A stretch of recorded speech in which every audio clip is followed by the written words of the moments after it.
In 1849 Georgia, a woman gave her son three things no plantation ledger could fully erase: his true name, her name, and a song. They took the boy anyway. They changed the name. They buried the past. But 12 years later, one broken melody began dragging the truth back into the light. In the summer of 1849, on a cotton plantation outside Macon, Georgia, a woman named Mabel Carter brought a boy into a world already organized against him. That is where this story begins.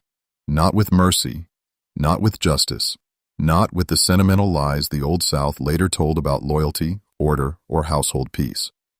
It begins where so many truths begin in that era, inside a system that depended on silence, fear, and the convenient destruction of evidence. Mabel was around 23 when her son was born. She worked in the lower fields, then in the wash yard when the season allowed. She had the shoulders of a laborer and the eyes of someone who had already learned a cruel lesson very early. On that land, power did not need to explain itself, it only needed to be obeyed. The child was named Josiah. That name mattered because it was one of the few things in his life his mother was still allowed to give him.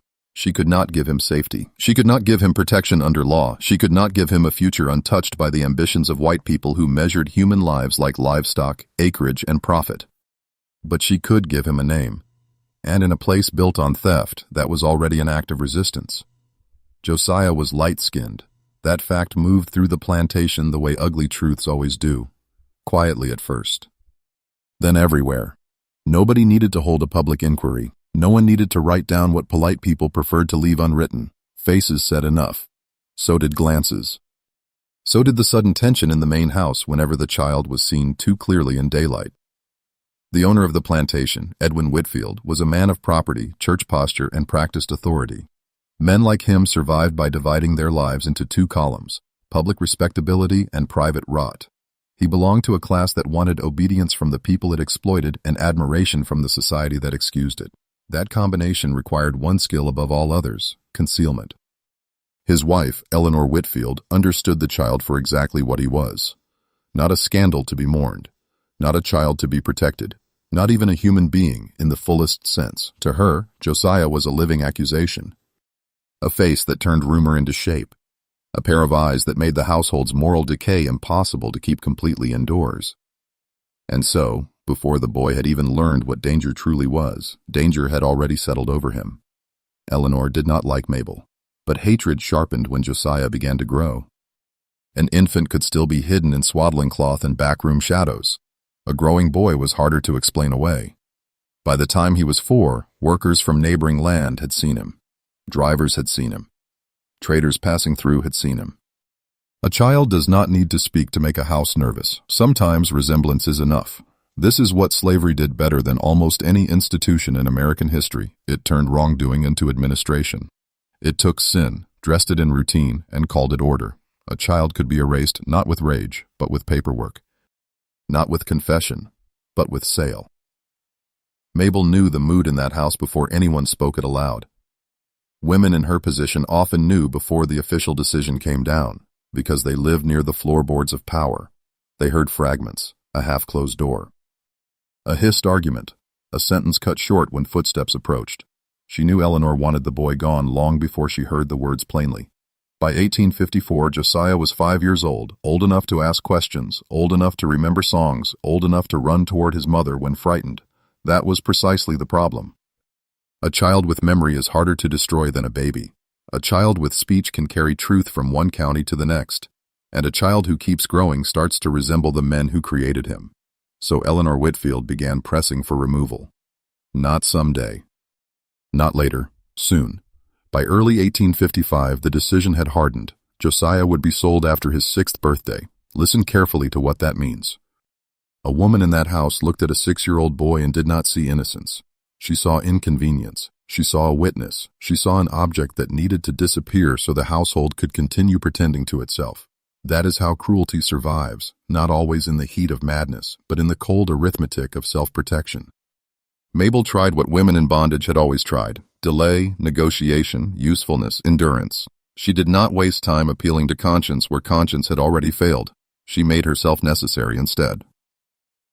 When a kitchen maid fell ill in the spring of 1855, Mabel asked to be moved into the big house. She offered more labor, longer hours, closer service. Washing, cleaning, carrying water, tending fireplaces, polishing silver, scrubbing steps before sunrise, whatever kept her near the rooms where decisions were made, she was accepted, not as a favor, but as convenience. That is how the trap tightened. Inside the big house, Mabel entered a daily theater of humiliation. Every corridor reminded her who held power. Every meal she served fed the people who believed their comfort mattered more than her child's life. Every polished floor reflected a nation that had learned to cover brutality with etiquette. Worst of all, Edwin Whitfield was there, moving through those rooms with the ease of a man never forced to answer for what he had done. He could speak of weather, prices, church, and county news, while the consequences of his own corruption worked in silence only feet away.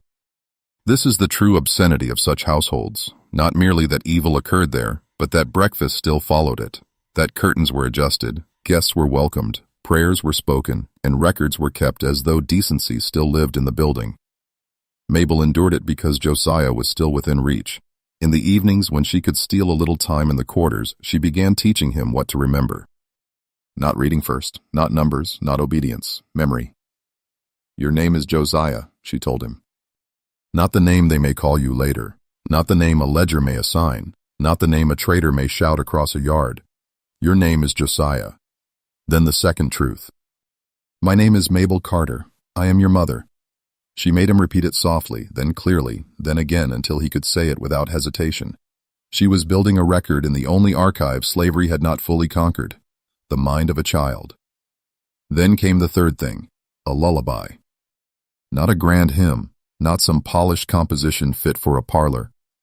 A simple, low melody, carried in a mother's voice and pressed into the boy's memory night after night, a private signal, a line cast into the future. Something he might forget in pieces but never lose completely. Mabel understood what many educated men did not. When power tries to erase a person, memory must hide in rhythm, repetition, and love. By October 1855, Josiah was 6. The household had stopped debating. Arrangements were being whispered. Distances were being discussed, traders' routes, timing, river access. Mabel could feel the machinery moving even when no one addressed her directly. That is another lesson from the plantation world. Those at the bottom were expected to absorb catastrophe before it was announced, so she held her son closer in those final days. She spoke his name more often. She made him repeat hers. And at night, when darkness gave a little cover to grief, she sang the lullaby again and again, as if each note might fasten him to her strongly enough to resist the market. But markets built on stolen people are not softened by a mother's tears. They are only delayed by them. And that is the horror sitting at the center of this story. In Georgia, 1855, a mother could do everything right within the limits forced upon her and still watch power prepare to rename her child as if his first life had never existed. That is what they were about to take from Josiah Witt. No, let us say it correctly, Josiah Carter, not just his body, not just his labor, his origin, his witness, his mother's claim, his first truth. And yet Mabel refused to surrender the most important ground without a fight. If they meant to bury the past, she would bury something deeper first. A name, a mother's name, a song. Because sometimes memory is the only weapon the powerless can pass forward. If you're listening from somewhere that still believes a name means something, comment your city and country below, and tell me, when the world tries to rewrite a child, what should he fight hardest to remember? By October 1855, the decision had already been made in the language that plantations preferred, quietly, efficiently, and without moral hesitation.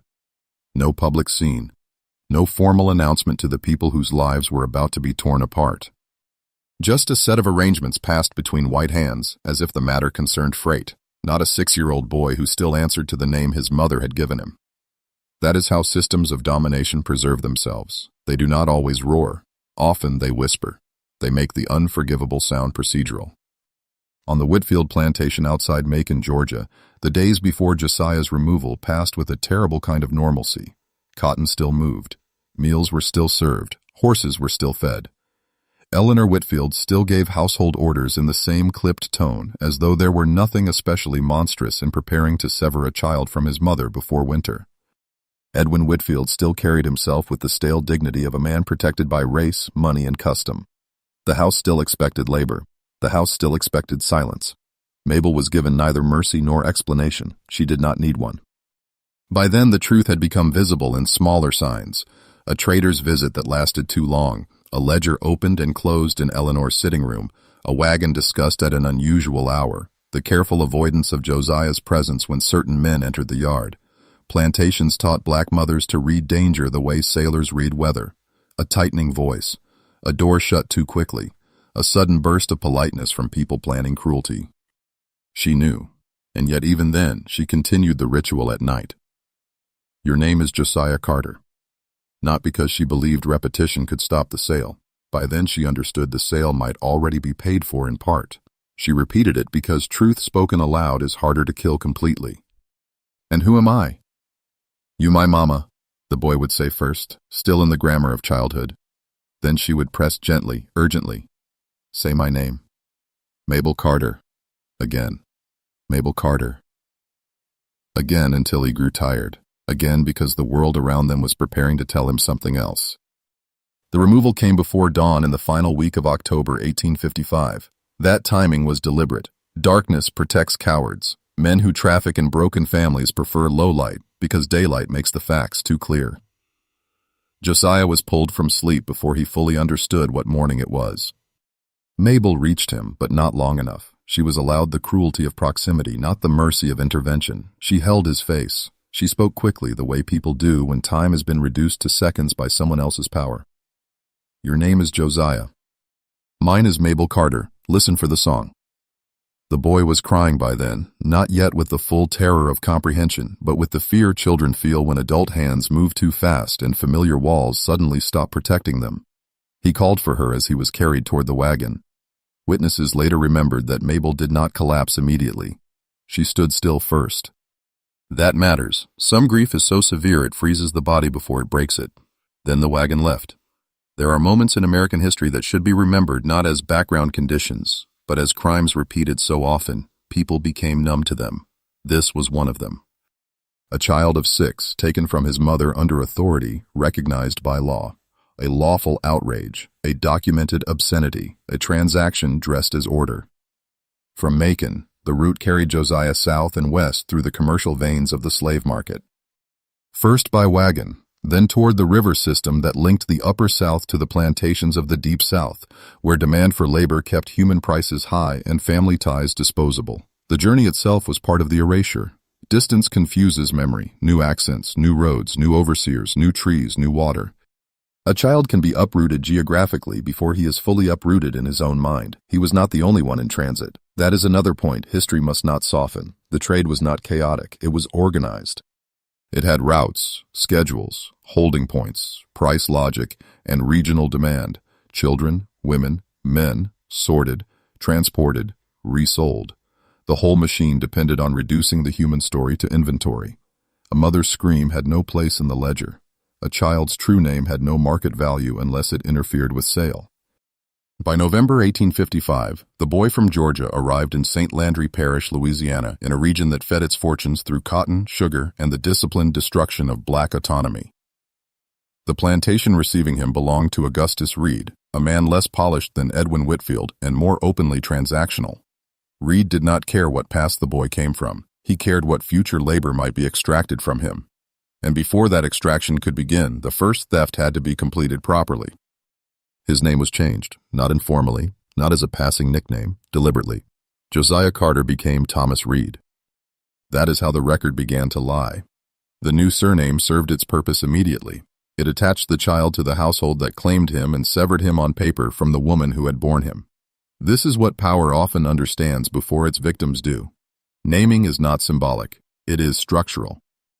A false name does not merely misidentify, it rearranges belonging. It tells the world where a person is supposed to fit. It declares ownership. It edits memory. The adults around the boy began using Thomas at once. They corrected him when he failed to answer. They repeated it until response became a matter of survival. A child learns quickly when noncompliance brings punishment, hunger, or isolation. That is not forgetting. That is adaptation under pressure. There is a moral difference, and history should keep it clear. At first he still said Josiah when startled awake. Still looked around for his mother when women in the quarters spoke softly to him. still carried Georgia in fragments he could not organize.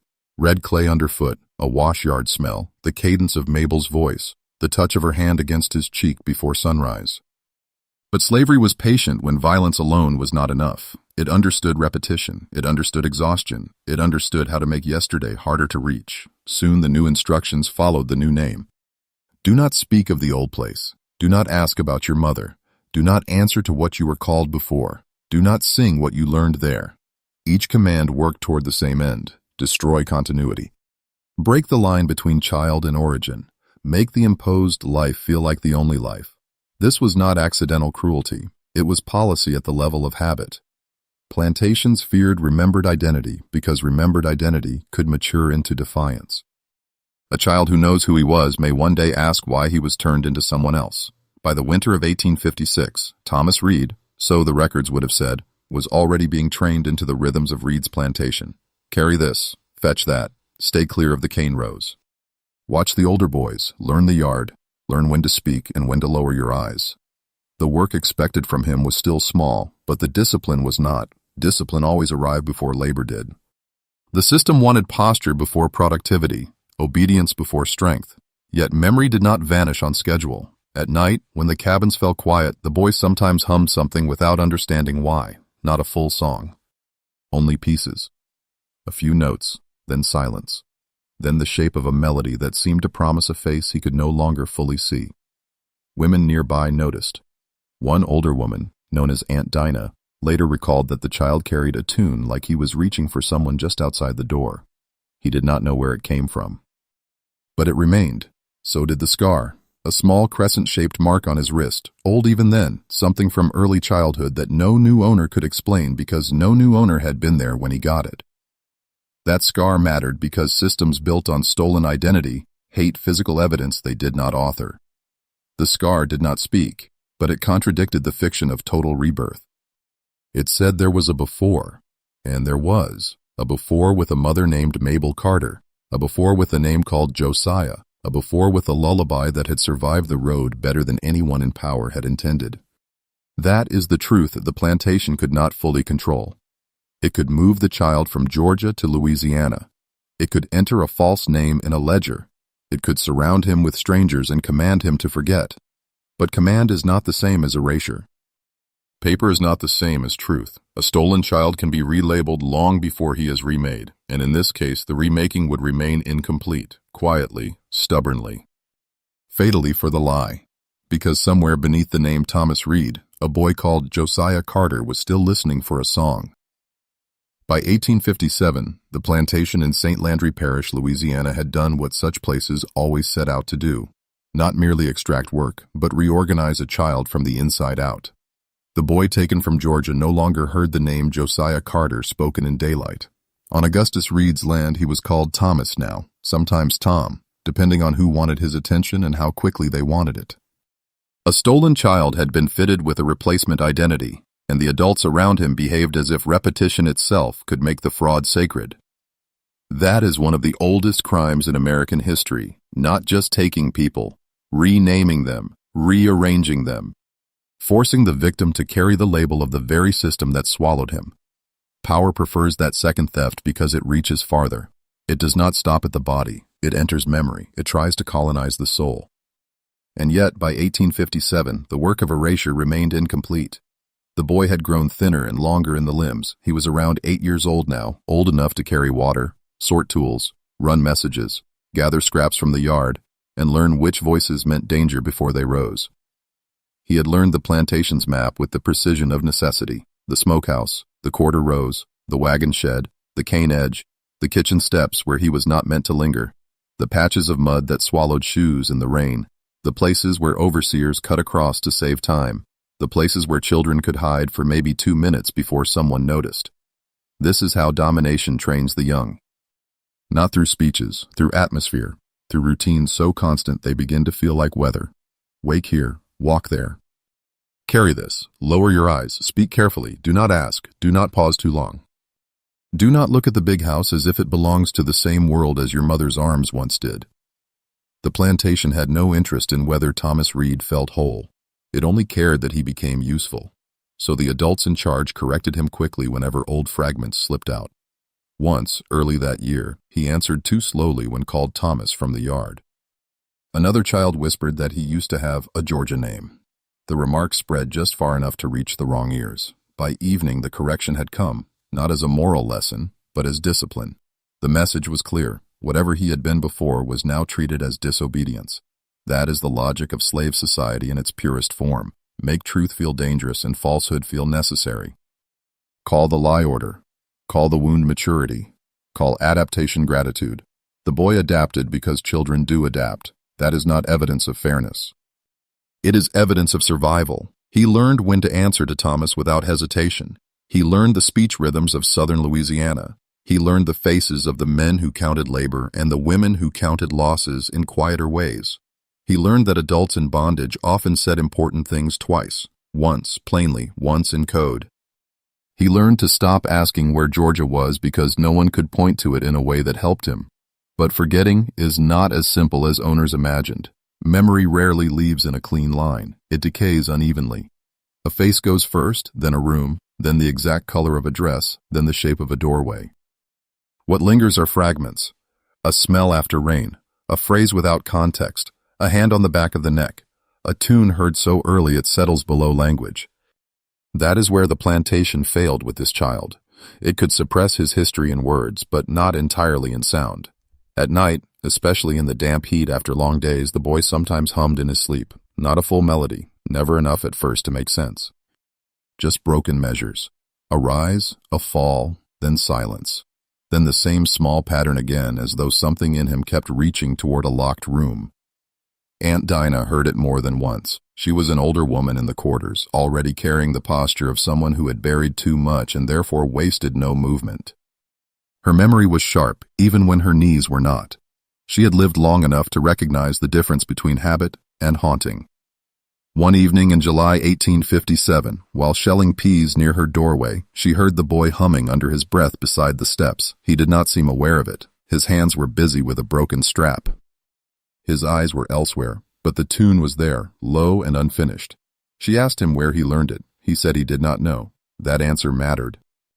Children usually know the songs given to them recently. Work songs, prayer refrains, nursery scraps, dance calls, camp meeting echoes. Those have visible sources. But this one came from deeper down, from the region of memory that survives even when narrative has been stripped away. He could not name the origin because the origin had been fenced off from him. Yet the song remained, stubborn as a buried root. That same month, Dinah noticed something else. The boy had a crescent-shaped scar on his left wrist, small, pale. Old enough that he no longer mentioned it. New enough, perhaps, once, to have drawn a mother's concern. On the reed plantation, nobody knew where it came from. Nobody could say when he got it. Nobody had authored it, and that made it dangerous in its own quiet way, because systems built on domination prefer total paperwork. They prefer every mark on the body to belong to their own record. A scar without their story attached to it becomes evidence of another life, a sign that the person before them did not begin here. There is something almost absurd in how much power fears what it cannot classify. A name from before. A tune from before. A scar from before. These things look small only to the comfortable. To the dispossessed, they are landmarks. By late 1857, Thomas Reed moved through Augustus Reed's plantation with more competence and less visible confusion. That, too, was misread by those above him. They assumed silence meant surrender. They assumed routine meant replacement. They assumed a boy who no longer cried openly for his mother had ceased belonging to her in any meaningful way. That is a lie, owners told themselves, because it made commerce easier. Children do not stop belonging because the market says so. What changes is the form of the bond. In this case, memory withdrew from the front of the mind and took cover in the body, in posture, in instinct, in involuntary music.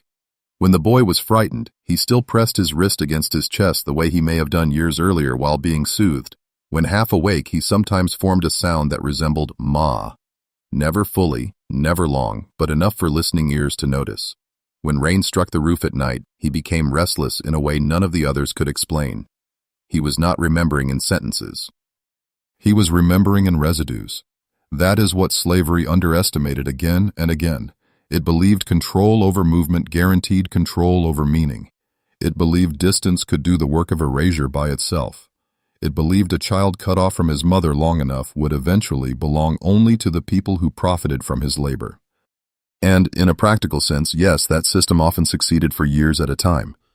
It could confuse family lines, break records, scatter generations, and leave the survivors speaking in fragments. But fragments are not nothing. Fragments become clues. Clues become roots. Roots become returns. By autumn of 1857, the boy could no longer describe Mabel Carter's face in full. That is the brutal truth. Time had done its damage. Georgia had blurred. The edges of his first life had softened under heat, work, and commanded silence. But when the nights stretched long and the quarters quieted, the broken lullabies still came back, sometimes only 4 notes, sometimes 6, never complete. Never dead, and each time it surfaced, it exposed the plantation's central failure. They had changed the name, they had changed the place, they had changed the people around him. But they had not reached the deepest chamber, somewhere beneath Thomas Reed, beneath the orders and the new speech and the daily pressure to become manageable. A child once called Josiah Carter was still carrying a melody no ledger had managed to erase. By the spring of 1867, Mabel Carter had lived 12 years with the kind of grief that does not fade because it is never allowed to finish. That is one of the least acknowledged crimes of slavery and everything that followed in its shadow. It did not only separate families, it trapped people inside unfinished pain. No burial, no certainty, no last embrace, no legal appeal, just absence stretched across years until memory itself began to feel like a wound with a pulse. Mabel was no longer the young field woman who had stood frozen in the yard in October 1855 while a wagon carried her 6-year-old son away from Macon, Georgia. Time had altered her the way hard years alter anyone denied softness. Her face had sharpened. Her back carried more strain. Her hands looked older than the rest of her. But she had not surrendered the essential facts. Not the boy's first name, not the sound of his childhood voice, not the crescent-shaped scar on his wrist, not the lullaby. She remained on Georgia soil longer than she wanted, because poverty, race, and the law still worked together after the war to keep black lives pinned in place under new names and old habits. The uniforms had changed, the flags had changed, the legal language had changed, but in too many places, the governing instinct remained the same. Keep black labor cheap, black movement watched, and black memory inconvenient. This is where comforting national myths should be rejected. 1865 did not arrive like a clean sunrise. It arrived unevenly and often dishonestly. On paper, slavery had ended. On the ground, power simply adjusted its methods. Men who once owned people now tried to bind them through contracts, debt, vagrancy charges, intimidation, and the constant threat of organized white retaliation. Freedom came, yes, but for many, it came limping, surrounded, and under surveillance. By 1867, Mabel had learned to live in the narrow space between emancipation and danger. She cooked when she could find work, washed clothes when there was washing to be done, traveled carefully, spoke carefully, asked questions even more carefully. And for years, every question circled back to the same one: where had they taken her son? The answer never came clean. Some said Alabama, others said Mississippi. One old driver claimed he had heard the boy went downriver. Another insisted children from central Georgia had been sent west through New Orleans and then split north into the Cane parishes. Most of it was rumor, and rumor is a poor map when grief is doing the reading. But rumor is often all the powerless are given. So Mabel collected fragments the way investigators collect scraps from a fire, knowing most would lead nowhere, and one might still matter. The first serious lead reached her in May 1867, carried not by a white official or public record, but through black conversation moving along the hidden channels that had always outperformed the formal systems of the South in one area: truth. The report came with a wagon crew passing through Milledgeville, Georgia, then sharpened with a second telling near Augusta, and by the third account it had settled into something Mabel could not dismiss. In a labor camp near Opelousas, Louisiana, there was said to be a young black man, around 18, light-skinned, difficult to control, too quick with questions, too unwilling to bend his neck the way local whites expected. He worked under the name Thomas Reed. Some called him dangerous, others called him proud. The difference depended entirely on who was speaking. This is another lesson the record rarely states plainly enough. In the plantation South, a black man who insisted on his own dignity was usually described as a problem before he was described as a person. The story did not end there. Someone added that the young man bore a crescent-shaped scar on one wrist. That detail cut through everything else. Not because scars are rare, they are not. Hard labor, poor conditions, untreated injuries, and childhood accidents leave marks everywhere. But a crescent-shaped scar on the wrist, on a light-skinned young man taken south as a child? That was no longer rumor in the loose sense. That was pattern. That was convergence. That was the kind of detail grief learns to recognize without permission. Mabel did not romanticize the clue. She did not fall into immediate certainty. Women like her could not afford fantasy. Fantasy gets poor people killed on the road. But hope, when tied to evidence, becomes something harder and more disciplined. She began asking better questions. What plantation? Whose land? How long had the young man been there? Who had seen the scar clearly? Did he remember Georgia? Did he speak of a mother? The answers came in pieces. The camp was said to be tied to a former planter named Silas Boudreau, outside Opelousas, near the old roads that connected labor settlements to cotton and sugar routes across southern Louisiana. The young man worked hard but refused certain orders. He had argued over withheld wages. He had been seen speaking with other black workers after dark. He carried himself, one witness said, like somebody who knows something was taken from him even if he can't name it. That sentence stayed with Mabel, because it rang true in a way official language never does. White records can tell you where a body was shipped. They rarely tell you what the soul kept resisting. By June 1867, Mabel made her decision. She would leave Georgia and go to Louisiana. That choice was neither dramatic nor reckless in the way later generations sometimes imagine. It was more serious than that. It meant abandoning precarious work.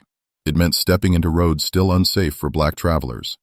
It meant trusting strangers selectively, sleeping lightly, and moving through counties where the old order had not died so much as changed clothes. It meant that if the rumor proved false, she would have spent what little money she had chasing a ghost. But there are moments when a mother no longer measures risk the same way others do. 12 years of not knowing had already cost too much.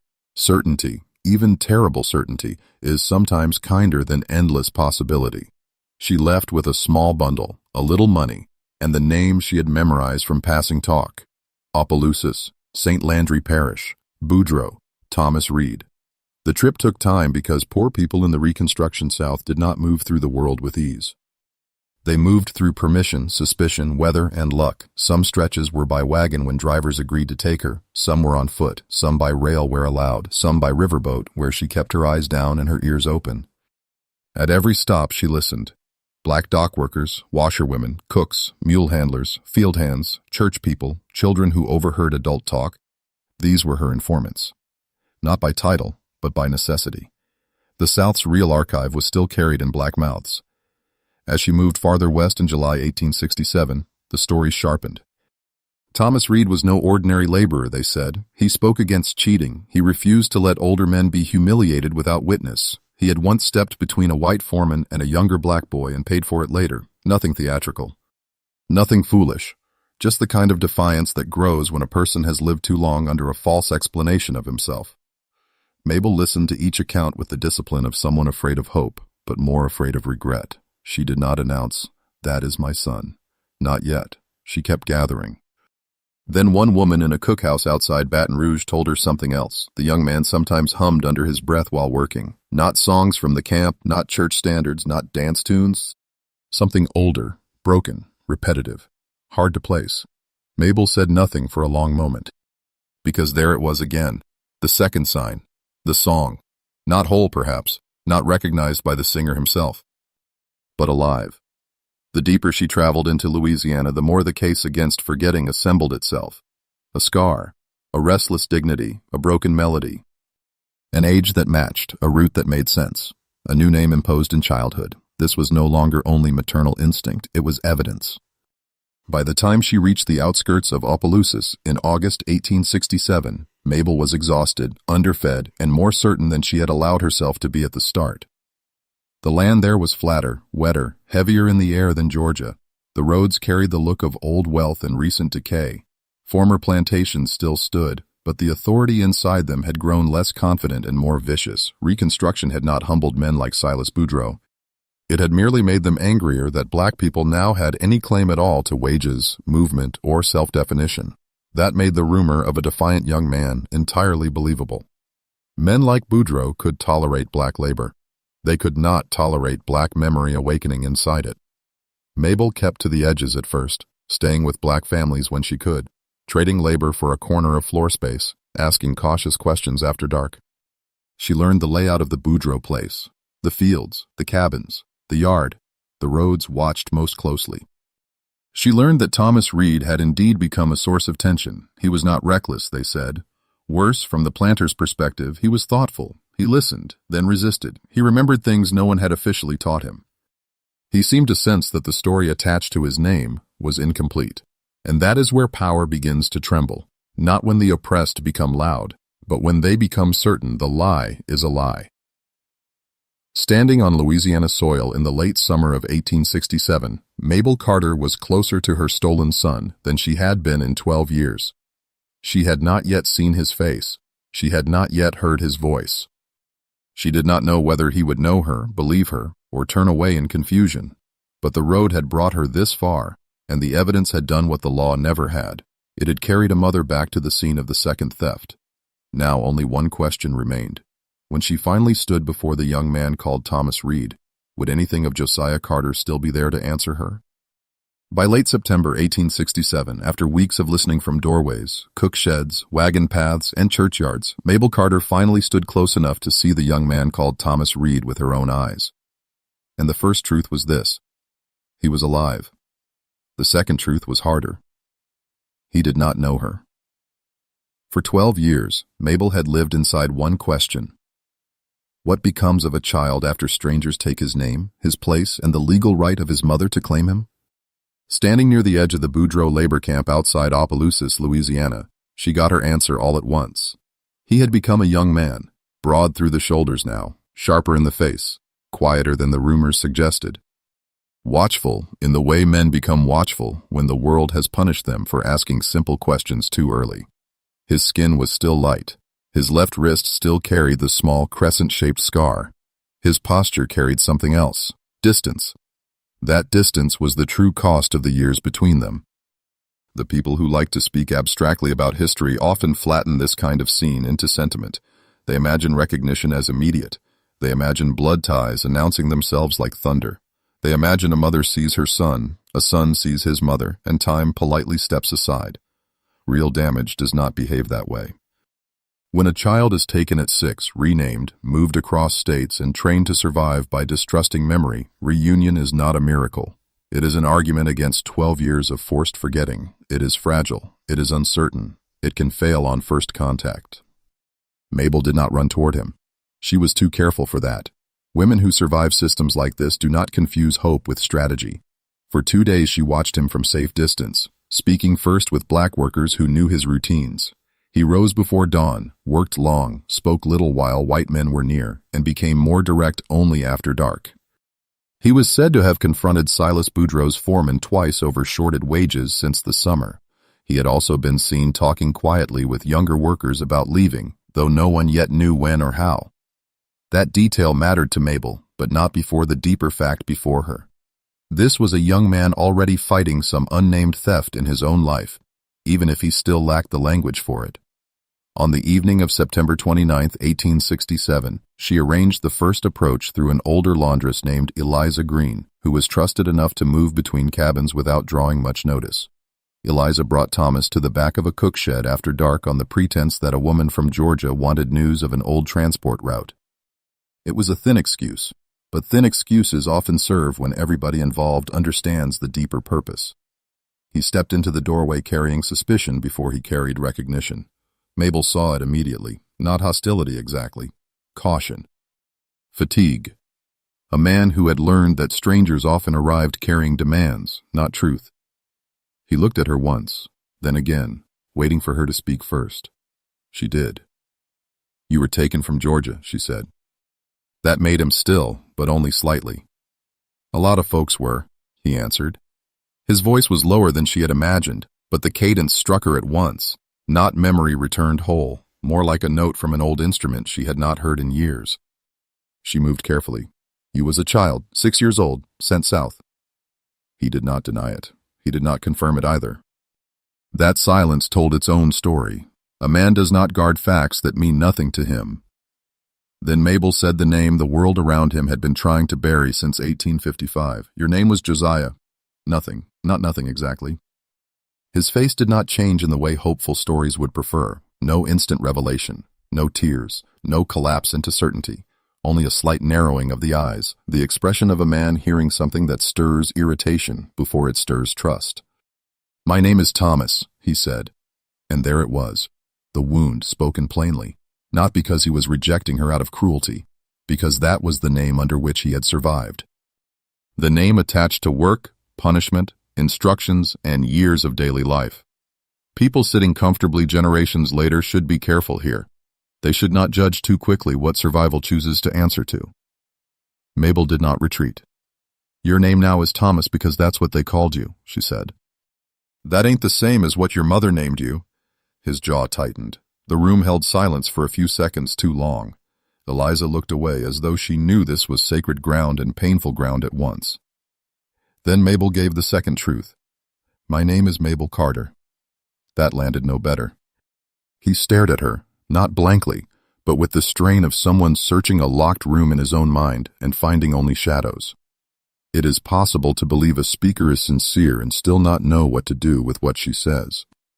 That was where he stood. He asked her, why should I believe that? Not angrily, worse. Honestly, because that question exposes the full triumph of the old system. It had not only stolen years, it had rearranged proof. A mother now had to make a case for herself before her own child. That is not merely sad. It is an indictment. Mabel answered the only way she could. You had a scar on your wrist before they carried you off, shaped like a moon. You fell near a broken pail hoop in Georgia when you was little. He looked at the scar then, almost involuntarily. That detail reached him. She could see it. But scars alone do not rebuild kinship. Plenty of strangers can know one true thing and still mean harm. So she kept going. You was born outside Macon in the summer of 1849. I held you through a fever the winter you turned 3. When storms came, you used to hide your hand against your chest. She paused, then added softly, and I taught you a song. That changed something. Very little. But enough. Not recognition. Not yet. Something more painful than recognition. Disturbance. He took a half step back, then steadied himself. His eyes did not soften. They sharpened.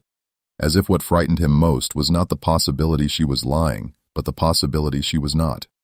He asked, quieter now. What song? Mabel opened her mouth, then stopped. She had imagined this moment in 100 ways across 12 years, but imagination rarely survives contact with the real thing. In her mind, the first note would have been enough. Here, in a dark shed with danger sitting just beyond the walls, she suddenly understood that the song was not magic. It was evidence, yes, but human evidence, passing through damaged memory on both sides. So she did not rush it. She hummed only the first line. Low, steady, barely above breath, a simple melody, the one she had pressed into him as a child when she knew the house meant to take him. Thomas did not move. Then his face changed, not into certainty, into pain. That is the detail worth remembering. The body often recognizes before the mind grants permission. His shoulders stiffened. His fingers flexed once at his sides. His head tilted, almost like a child listening through sleep. The reaction was so quick and so involuntary that even he seemed startled by it. Mabel sang the second line, still quietly. He shut his eyes. Eliza, standing near the door, later said it looked like the ground shifted under him without anybody touching him. When he opened his eyes again, they were not the same. Still cautious, still unconvinced in the complete sense, but no longer untouched. I know that, he said. He did not say from where. He did not say how. But that sentence was the first breach in the wall. Mabel stepped closer, slowly enough that he could refuse if he wished. You know it because I sang it to you. He swallowed, then looked away, toward the dark outside the shed. That, too, was telling. Men look away when what they are hearing threatens to reorder them. I remember pieces, he admitted. Only pieces. That was more than Mabel had truly dared expect from the first meeting. But it was also agony, because pieces meant the theft had succeeded in part. The years had done their work. The face of his mother had not survived intact inside him. The first name had not risen cleanly at the sound of itself. The song had endured, but damaged. This is why history should never speak lightly of recovery after bondage. What returns, returns wounded. Mabel did not ask for too much. She did not demand that he call her mother that night. She did not insist that one song undo 12 years of conditioning. She had learned better. Love under pressure becomes disciplined, or it dies. So instead she told him plain facts. Georgia. Macon. The Whitfield Plantation. The year 1855. The name Josiah Carter. The sail south. The lullaby. She let the truth stand in the room like a witness, not a performance. He listened now, not with trust yet, but with need. And that is how the reunion truly began, not with certainty, not with tears, but with a young man hearing, perhaps for the first time, that the emptiness inside his own story had a shape, that the missing piece had a date, a place, a mother's name. By the time he left the cook shed that night, he still did not call himself Josiah. He still did not call Mabel Mama, but he no longer defended Thomas Reed with the same firmness as before. The old name had been introduced into the room, and it had not died there. Outside, the camp remained tense. Silas Boudreau's men were watching the workers more closely by the week. Rumors of a planned escape were beginning to harden into intent. Time was shorter than either of them wanted, and yet the central truth had finally broken through. Mabel had found her son, but finding him was not the same as getting him back. By January 1868, the reunion between Mabel Carter and the young man called Thomas Reed had moved past disbelief, but it had not yet arrived at peace. That distinction matters. People like easy recoveries because easy recoveries protect them from the full weight of the crime. But there was nothing easy here. A mother had found her stolen son after 12 years. He had listened. He had accepted enough of her account to stop dismissing it. He had even repeated certain facts back to her in private, testing their shape like a man handling a key he was not yet sure belongs to his own locked door. But recognition alone could not free him from Silas Boudreau's labor camp outside Opelousas, Louisiana. Memory was returning in pieces.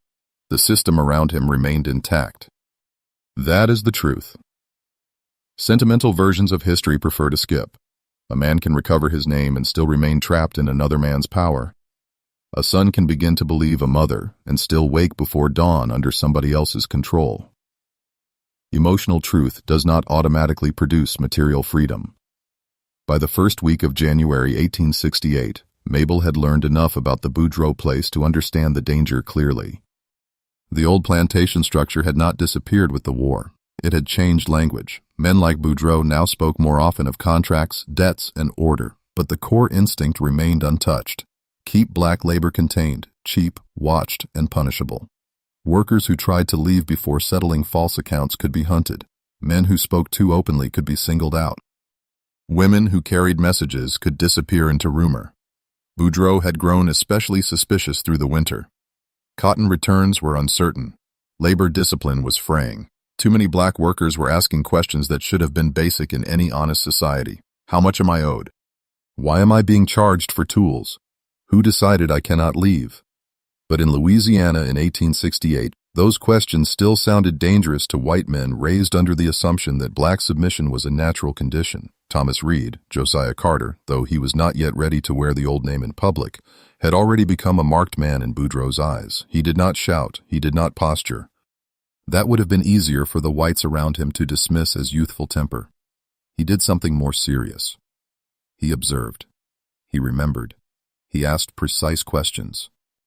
He noticed when weights were manipulated, when rations were cut, when wages were delayed under new excuses. He spoke to younger workers in low tones after dusk. He had the dangerous habit of making other people think. This is why oppressive systems fear the thoughtful more than the loud. Noise can be isolated. Thought spreads. By mid-January, Mabel understood that her son's situation was becoming unsustainable. Several people in the camp believed Boudreau's foreman, Calvin Price, was preparing an example. Nothing public yet, just the tightening signs. More watching. Fewer chances to move alone. More surprise inspections of the cabins. Price had started separating certain men during field assignments, making sure those suspected of quiet organizing were not left together too long. The camp knew what that meant without anyone naming it. Mabel also understood something else, harder and more personal. If she kept pressing only for emotional reunion, more talks, more proof, more rebuilding of trust, she might lose him again in practical terms. The world was not going to pause while mother and son repaired 12 years of theft. History rarely grants the wounded time to heal in safety first. Often, they must heal while running. So the question changed. It was no longer only, does he believe me? It became, can I help get him out before belief arrives too late? The answer began forming in the same place truth had traveled all along, through black networks that no official archive respected enough to document properly. A stable hand named Ezekiel Boone knew the cart roads west of the camp. A widow called Mrs. Lou Haynes had kin near the Atchafalaya Basin who sometimes sheltered travelers for a night or two. A preacher moving between freedmen's gatherings in St. Landry Parish knew which ferrymen could be trusted and which could not. An older field woman, Naomi Bell, had been storing dried cornmeal and strips of smoked meat for weeks in a place no overseer had yet found. Nothing here was grand. That is important to say, too. Resistance in these places was not built from speeches and banners. It was built from fragments, one hidden sack of food, one memorized road, one signal passed while carrying washwater, one person willing to stand in the wrong place at the right time. The people who survived longest understood that freedom often advances in inches before it advances in miles. Thomas, Josiah in truth, Thomas in the camp's daily language, was already part of a small circle discussing departure by February 1868. The core group included Ezekiel, Naomi's nephew Ben, a teenage boy called Isaac, and two women from the cookhouse who could move information between buildings with less suspicion than the men. Their plan was not elegant. Elegant plans belong to comfortable people with maps and margin for error. This plan belonged to laborers. It relied on weather, darkness, and divided attention. A late winter storm, if it came, would help. Mud slowed horses. Wind swallowed sound. Guards grew impatient in cold rain. The route would cut past the wagon shed, through a stand of cypress near the drainage line, then west toward a rough crossing where local black families sometimes exchanged goods off the main road. From there, if they held together, they could head toward swamp country and split only when pursuit required it. The plan had one weakness. Calvin Price was not stupid. He had begun counting bodies more often after sunset. He had also noticed that Thomas Reed carried influence, not open authority, but something more dangerous, credibility. Men listened when he spoke because he did not waste words. Price could not name the shift exactly, but he sensed it. White control often senses the change before it can explain it. It notices posture first, the way a man no longer lowers his eyes the same way, the way silence becomes chosen rather than forced. Mabel met her son 3 more times in private before the end of February. These meetings were brief, too brief for all that needed saying, but enough to change the center of the story. On the second meeting, he asked her to sing the lullaby again. Not all of it, just the first lines. He stood with his back against the wall of the old smokehouse while she sang under her breath, and afterward he said, almost as if embarrassed by the confession, I hear that when I wake sometimes. That sentence would have shattered a weaker woman. Mabel held steady. On the third meeting, he asked what name she had given him. Not, what did they call me before, but what name did you give me? That difference was everything. Josiah, she said. He repeated it once, quietly, like a man testing the weight of something taken from him long ago and now returned without instructions. He did not say, I am Josiah. Not yet. But he no longer defended Thomas Reed when Mabel refused the name. By March 1868, the emotional and the practical had fused. He believed enough to move with her. She trusted enough to risk the rest of her life on the attempt. That is what family often becomes after catastrophe, not a feeling first, but a decision. Mabel joined the escape effort fully then.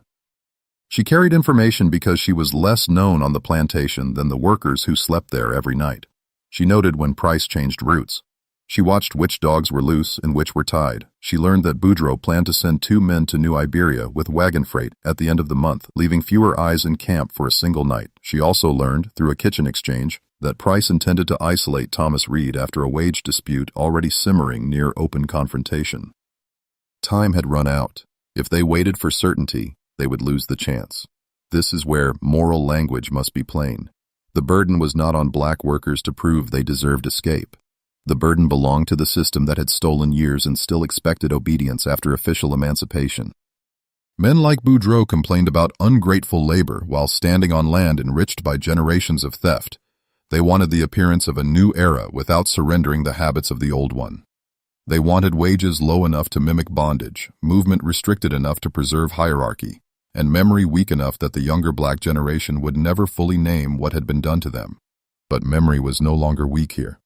By the last week of March 1868, the group set the date. They would leave on the first storm-heavy night that broke the moonlight and forced the guards under cover. Mabel would create delay near the rear storage building by sending a false warning about missing supplies. Naomi would keep one lantern burning in the wrong window as a signal that the path behind the cookhouse remained clear. Ezekiel would lead the first stretch west. Thomas, Josiah, would bring up the middle, where the youngest could be shielded if the line broke. When Mabel heard that arrangement, she objected. A mother thinks first of putting her son at the front, where she can see him, or at the back, where she can guard him. But this was no longer only a mother's rescue, it was a group's flight. And by then she knew the truth. The young man taken from Georgia had become someone others were already depending on. That pained her and strengthened her at once. He was no longer her little boy. He was also still her little boy. On the final evening before the weather turned, they met once more behind the abandoned shed near the cypress edge. Wind had begun to move in low gusts across the fields. Somewhere farther south, thunder was gathering. Mabel reached for his wrist then, the one with the crescent scar. He let her hold it. Neither of them said much. Too much speaking can waste courage. At last he said, "If we get through, what do I call myself?" Mabel looked at him for a long second before answering. "You call yourself what they could not keep." He did not reply immediately, but he did not pull his hand away. And when the first hard rain finally came down over St. Landry Parish in the dark of March 1868, mother and son stepped toward the escape, knowing the hardest part was no longer proving who he had been. The hardest part now was surviving long enough for him to live as that person again. The storm broke over St. Landry Parish, Louisiana, on the night of March 31st, 1868. Not a dramatic storm in the storybook sense. No divine trumpet, no cleansing miracle. Just cold rain, black mud, hard wind, and the kind of darkness poor people had always been forced to use when the law, the land, and the armed men on it had all been arranged against them. That is how freedom often looks when it first appears within reach. Not glorious, not clean. It looks like exhaustion moving through danger with no guarantee of daylight. The group left in staggered silence just after midnight. Ezekiel Boone went first, exactly as planned, keeping low along the rear side of the wagon shed before cutting toward the cypress line. Naomi Bell's window lantern burned where it was supposed to burn. A weak light in the wrong place, nothing more. But in worlds built on surveillance, even small disobediences become instruments. Behind Ezekiel came Isaac, then the two women from the cookhouse, then Ben, and in the middle moved the young man still known around the camp as Thomas Reed. Beside the last storage row, Mabel Carter did what she had come to Louisiana to do, and what the country that made women like her necessary should never be forgiven for requiring. She placed herself between danger and her child one final time. She had already created the first distraction, a claim of missing supplies, a muttered warning placed where Calvin Price was most likely to hear it. The foreman moved toward the rear building with one of Boudreaux's hired men, cursing about theft in the dark, lantern lifted, boots heavy in the mud. For a few precious minutes, his attention shifted off the quarters. That was enough for the line to slip past the first break in the yard, but not enough for clean escape. Price was suspicious by nature, and men like him had spent too many years policing black movement not to recognize when the night felt wrong. He stopped before entering the storage shed, turned, counted shadows, looked toward the cabins, then toward the cypress edge. That was the moment the lie began to crack in his mind. By the time he shouted, the group had already reached the drainage path. By the time the second man raised his lantern, the rain had bent the light crooked. Shapes ran where laborers were not supposed to run. Mud splashed. Someone stumbled and recovered. Ezekiel hissed for silence. Isaac nearly lost a shoe. And then the camp woke. This is what happens when oppressive order senses escape. It drops every pretense of civility at once. Men who talk about discipline begin barking like panic has reached their own throats. Claims of property become claims of emergency. Moral language disappears. Raw control takes over. Price called for horses. Another man ran toward the kennel line. One of the women behind Ben nearly cried out when she slipped, but Mabel caught her arm and pushed her forward, whispering, "Keep going." The group cut through the cypress stand and into lower ground where water had gathered thick over the trail. They could not move fast there. That was the problem. Swamp margins conceal, but they also slow. Every step demanded judgment. Mud that looks shallow can swallow a foot to the ankle. Water that looks flat can hide roots, holes, broken stumps. Ahead, Ezekiel signaled left toward the cart road that led west. Behind them, the sounds grew worse. Lanterns. Men shouting names. Dogs not yet closed but waking. The old machinery of pursuit, refurbished for reconstruction and still running on the fuel of white entitlement. The line held for another quarter mile. Then it broke at the narrow crossing near Bayou Teche's feeder ditch, exactly where fragile plans often break, at a point where the land itself begins making decisions for you. Isaac slipped and went down hard. Ben pulled him up. One cookhouse woman veered too far right in the dark and vanished into reeds before Ezekiel called her back. The rain came harder. Thunder rolled somewhere behind the camp. And there, in the middle of the confusion, the young man from Georgia made a choice that proved who he was long before he had fully reclaimed the name. He doubled back, not far, not foolishly, but enough to pull Isaac upright and shove him toward higher ground, enough to stop the group from splintering too early, enough to show that whatever the plantation had called him for 12 years, it had not turned him into the sort of man who saves himself first and asks moral questions later. Mabel saw it and understood instantly. Her son had grown into the kind of person others followed not because he commanded it, but because he could still think under pressure. Then the first lantern light reached the trees behind them. Price had guessed the route. He came on foot at first, with two other men, one shouting that nobody would get far in weather like this. Those words tell you everything about the mentality of power in that region in that year. They still believed return was inevitable. They still believed the black future was something white men had the right to retrieve and reassign. The fugitives pushed on toward the river crossing known among local black families as Mercer's Ford, a rough, shallow stretch where wagons sometimes cut through in drier months. In heavy rain, it was treacherous, but it offered one advantage. If they crossed and split fast, pursuit by horse would be slower. That was the plan. Reach the ford. Cross. Scatter west. But plans drafted in whispers rarely survive men with lanterns and open ground behind them. Somewhere near the final slope down to the water, a shout rang out close enough to split the group's attention. Then a shot cracked through the rain. No one dropped immediately. That almost made it worse. Sound does damage before impact does. Ezekiel yelled for everyone to move. The riverbed was already swelling, the current dark and fast with runoff. Ben and Isaac went first. Naomi's nephew nearly lost balance halfway through but caught himself on a jut of root. The women from the cookhouse followed. Ezekiel turned to pull one across by the elbow. Mabel looked behind her once and saw what she had feared from the start. Price and the others were close enough now to identify faces. Not just bodies in flight. Faces. That is when she made the last decision, not a heroic fantasy. Not some polished sacrifice arranged for legend. A mother's decision, brutal in its simplicity. If somebody had to slow the men behind them, it would not be the son she had crossed 2 states to recover. She turned back uphill. The young man, Thomas to the camp, something truer beneath it, caught her wrist. "No," he said. And there, in that single word, was the whole unfinished reunion. Concern without yet having language, recognition without full naming, love standing on the threshold of its own return. Mabel pulled free. "Go," she told him. "Now!" Price shouted again from behind, closer still. One of the men with him raised his lantern high enough to throw light across the slope. Mabel moved into that light on purpose, a decoy made of flesh and memory. A woman who had already lost too much to pretend caution was the highest good left. She ran across the line of sight, drawing pursuit sideways, forcing the men to recalculate. It worked, but only partly and only long enough. Another shot tore through the rain. This time Mabel staggered. Not dramatically. The body does not always understand catastrophe at once. She took 2 more steps, then one hand went to her side. Her knees failed slowly after that, as though the earth itself had pulled harder under her. Down by the ford, her son turned. He should not have. Any practical mind would say so.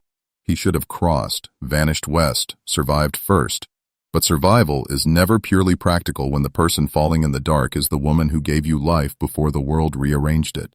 He came back 3 strides before Ezekiel grabbed his shoulder and shouted, "You go to her. They take all of us." That was the cruel arithmetic of the night. 1 life, perhaps 2, against the possibility of several reaching the far bank.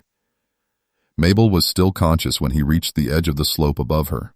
Rain hit her face, mud soaked her dress. The men behind had slowed, not from mercy, but from caution, uncertain who else might still be hidden in the dark.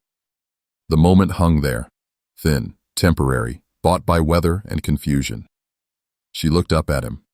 For 12 years she had imagined what she might say if time ever returned him to her, a speech, a blessing. Some perfect sentence history would remember. History does not usually allow perfection. So she gave him the thing she had trusted from the beginning. The one thing no ledger, no false surname, no transport route, no plantation correction had managed to kill. She sang, not loudly. She did not have that much strength left, but fully.